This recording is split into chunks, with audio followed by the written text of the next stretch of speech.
This is a favorite question asked by interviewer. Generator और function में क्या difference है? Okay, so this is a generator. First it yields value, it returns a value. ये first difference होना चाहिए. यहाँ पे yield कीवर्ड यूज होता है for returning a value from the function. यहाँ पे रिटर्न कीवर्ड यूज होता है for returning a value.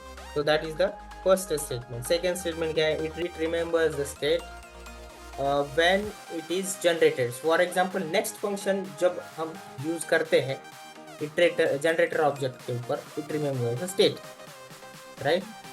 Similar with iterator object, it doesn't remember the state after iteration. ठीक है, तो यहाँ इस फंक्शन के ऊपर अगर आप फॉर लूप भी लगाते हो ना, तब भी उसका जो रिटर्न स्टेटमेंट रहता है वो स्टेट रिमेम्बर नहीं करता है. इसलिए इसमें फुल ऑब्जेक्ट रहेगा, इसमें कम ऑब्जेक्ट, ये ऑब्जेक्ट कम होता जाएगा. That's why generators are faster than functions, क्योंकि जैसे जैसे यूज करोगे आप वैसे वैसे कम होता जाएगा. Is it clear?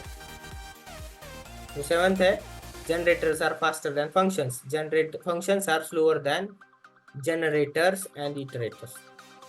Third way def keyword use होता है. यहाँ पे भी डेफ कीवर्ड ही यूज होता है, राइट? डेफ कीवर्ड में ही डेफिनेशन होता है, इसीलिए यहाँ पे जनरेटर और फंक्शन में हम डिफरेंस देख रहे हैं. क्लास ऑब्जेक्ट जनरेटर रहता है.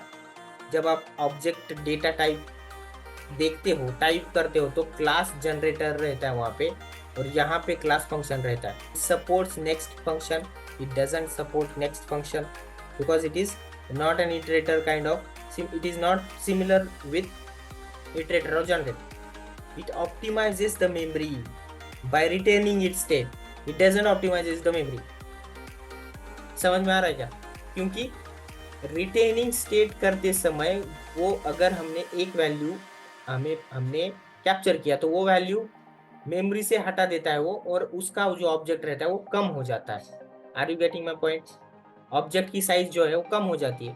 जब हमने 2-3 नेक्स्ट फंक्शन यूज किया है, 2-3 बार फॉर लूप इटरेशन हुआ, उसके बाद थर्ड फोर्थ फॉर लूप में जैसे जैसे आप एक्सट्रैक्ट करते जाओ वैसे वैसे ऑब्जेक्ट की साइज कम हो जाती है. इसलिए generators are faster than functions. Is it clear?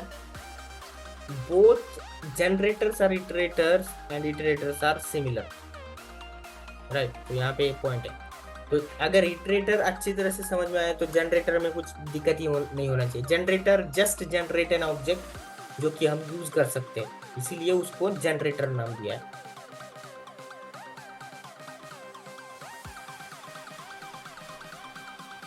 That's it for today's session. Thank you all of you for attending this.